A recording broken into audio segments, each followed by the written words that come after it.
Sanibona, ngaphambi singene kwivideo namuhla, ngithi angithathe lethuba ngibonge i-support nothando enikhombise lona lingaphezu kokucabanga kwethu. Siyacela niqhubeke nisiphote njalo ngokubuka amavideo ethu, ungakhohlwa ukukhomenta, ushare, ulike. Siyafisa ukuzwa umbono wakho. Sicela ke singene kwivideo namuhla. Ngithi ngingena ku-X ngizithola pheka nansi post ithi Dr. Nasiphi Moya, South Africa's favorite mayor. The Data EQ 2025 South African Mayor Report ranks Action SA's Dr. Nasiphi Moya the top performing metro mayor for public sentiment and engagement. Sikhulume kakhulu ngoDr. Nasiphi Moya ngeviki eliphelile nakulamanye amaviki. And kuyajabulisa ukuthi kunabanye abamrecognize nje abeze bakuthiwa bamrenke as the top performing metro mayor. So imisebenzi yakhe iyabonakala. Imisebenzi yakhe iyabonakala. Noma ngathiwa thina asithanda ukumncoma, kodwa imisebenzi yakhe iyasiphoqa ukuthi asimncome. Ngakho ke simbongele. Yonke into kuyakhokha. Ukusebenza ngokuzikhandla nokuzinikela kuyakhokha. Ngoba noma abantu bengangasho lutho, kodwa bakhona ababonayo. Noma abantu bangabuka okubi njenge-DA uSilas Brink ubheka okubi nananga sakusebenzise, kodwa bakhona abantu ababonayo ukuthi ayikho imeya engaqhathaniswa Dr. Nasiphi Moya kulama meya esinawo nje la eSouth Africa. Ithe asidlule kulolu daba ngoba sikhulumile ngaye kakhulu. Umzule no Deputy President okuPaul Mashatile esho ukuthi uDr. Nasiphi Moya uyayidinga isupport. Indlela asebenza ngayo udinga ukuxhaswa ngayo yonke indlela. Kusumuntu lo ukuthi mayithi ufuna usizo kuhlehla umuntu ofuna mayifuna usizo kusukume wonke umuntu enze sure ukuthi uyalithola usizo, ngoba wenza lento abantu aba-electiwe zama-public servants afuna ngabe bayayenza. Uyi-example. Asidlule phambili. Ibhasi leMalawi noma eZimbabwe anginasiqiniseko liphinde labanjwa futhi nemithi. Angazi noma ngizothi yakwadokotela noma ngiyasemakliniki, kodwa iphinde latholakala nemithi. Yazi lento le bengiyithatha kancane seyiqala ukungikhathaza. Sizokhumbula ukuthi emveni kwengozi yebhasi leli eyathola ingozi, kwavela ukuthi labantu babephethe ngisho ama-ARVs neminye imithi eyahlukahlukeneyo ababeyithatha engekho semthethweni. Ingekho namaphepha abavumela ukuthi abaphathe leyo mithi leyo. Iyakhathaza ngempela lento ngoba kusho ukuthi kunebhizinisi eliserious thina nje singalinakile nesingalazi. Lapho labantu khona bekwazi ukuthatha imithi mangabe bayithola la eSouth Africa bayisemazweni abo iyothengiswa khona. Impela kunebhizinisi elenzakalayo. Bona isixazululo manje sewungukuthi uma labantu bebanjwa nale mithi abeke bathola isigwebo esiqinileyo, ngoba phela asizukuphila ezweni elinje. Asizukuphila ezweni lapha benza sengathi alinamthetho. Uyabona manje mawubuka le bhasi ngendlela eliyiyo, miningi lemithwalo lapha phakathi, miningi lemithi lapha phakathi. Buka nje la phansi. Ningumuthi ukuba kuseshwanga beyizophuma le mithi le ihambe iye ngaphandle. So ingakho ngithi kufanele manje abantu bathole isigwebo esiqinileyo. Akwazi phela ukuthi bathathe izwe lethu esilithandayo. Futhi thina ilona khaya lethu lela sinalo elinye. Bangcono bona banamakubo koMalawi koZimbabwe. Thina iSouth Africa yiyo le, alikho elinye izwe lethu. Ngakho ke kufanele amaphoyisa nabaphathi bomthetho bayibhekisise le ndaba ukuthi bizomiswa kanjani, ngoba lento ilulaza izwe lethu. Iyalulaza ngempela. Angidluleke lapho sidlule phambili. E-hailing drivers are advised not to accept trips from Eldorado Park.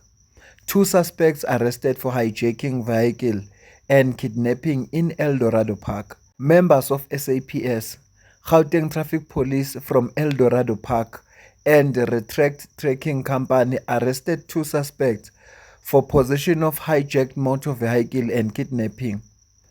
The suspects were caught stripping the hijacked vehicle and attempted to flee the scene but were apprehended after a short chase.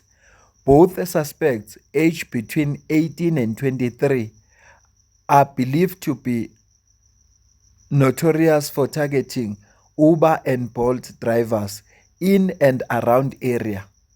Preliminary investigations indicate that the duo may be linked to several other similar cases, where they allegedly requested e-hailing trips and robbed drivers of their cash, cell phones, and vehicles.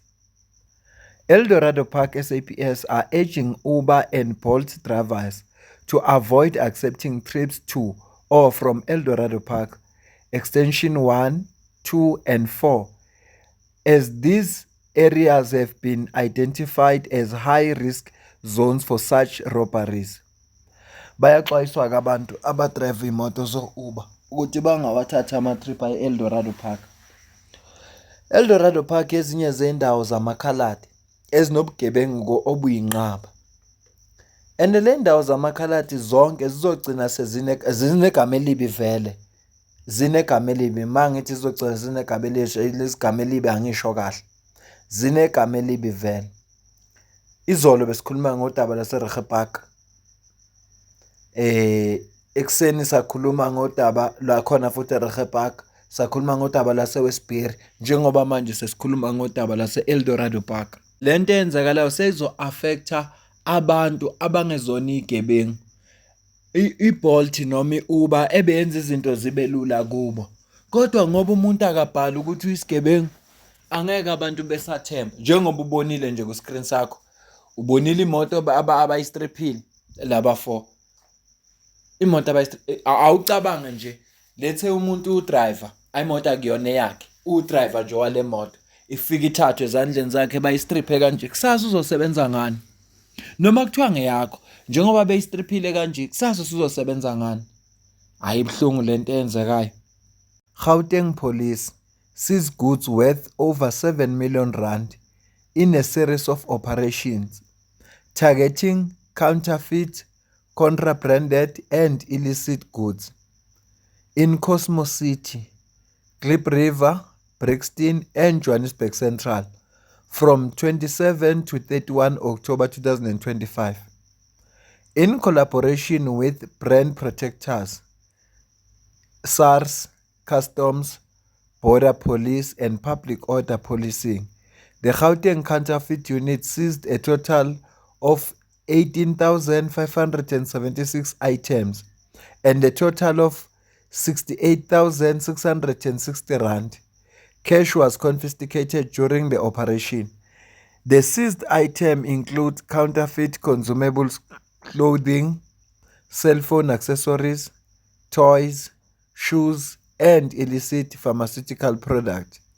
These operations demonstrate Gauteng Police commitment to protect consumers and uphold the law.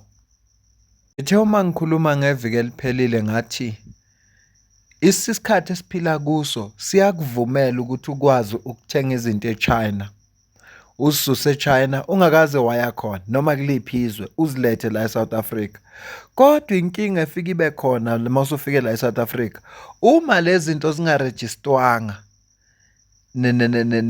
futhi nawe ungenayo imvume yokuthi uzithengise, leyo nto le isikwenza ukuthi ube necala. Yingakho manje ubona lezi impahla ithathiwe nemali ithathiwe, kodwa kubeni labantu bathenga imali yabo abazebanga lezi impahla. Abazebanga. Bazithengele la bazithenge khona, baziletha la kulelizwe, bazithengisa, kodwa ngoba zirejistwanga njengeimpahla ezikhona kwe-country futhi nabo mhlawumbe abanamvume yokuthengisa lezi impahla, lokho sekubenza babe secaleni. Ngingakaqondi lokho, ngangizibuza ukuthi icala likuphi ukuthi ngoba uzithengele wena izinto eChina ngemali yakho, wazi-importer zeze South Africa ngemali yakho, ziza kuwe. Mawufika la mhlawumbe uoperate eshop, so uyazithengisa ke shop yakho, kodwa ngenxa yokuthi awurejistanga wena as umuntu othengisayo, Mhlawumbe awunamvumo ngokomthetho wase-South Africa, ugcina ususecaleni njengalabantu ababanjiwe. Buka imali abathathelwe yona, buka iy'mpahla abathathelwe zona, abaze banga bazithengile kula mazwe abawathengile, kodwa ngenxa yokuthi abarejistanga i-South Africa, abanamvume yokuthengisa le mpahla abazithengisayo, namhlanje sebegaxele. So as much as impilo iba lula kwelinye iside, kodwa funa siqikelele ukuthi asiwuphuli umthetho. Buka nje uma ngathiwa uyakwazi ukuthenga ama-iPhone, uthenga ama-iPhone e-China, uwathole less uwathengise. Kodwa uma ungarejistanga ne-ICASA, if I'm not mistaken i-ICASA, ufana nomuntu owenza icala elikhulu kabi e-South Africa, ngoba lawo mafoni lawo funa abe-registered ne-ICASA. Yingakho ubona le mpahla engaka ethathiwe laphaya. Ngiyibambe le video. Cela ukuze ukuphawula kwakho la ku-comment section, ngizwe ukuthi wena ubona kanjani. Ngale kwalokho bese mina nawe sidibana kwividiyo elandelayo. Ngiyabonga kakhulu.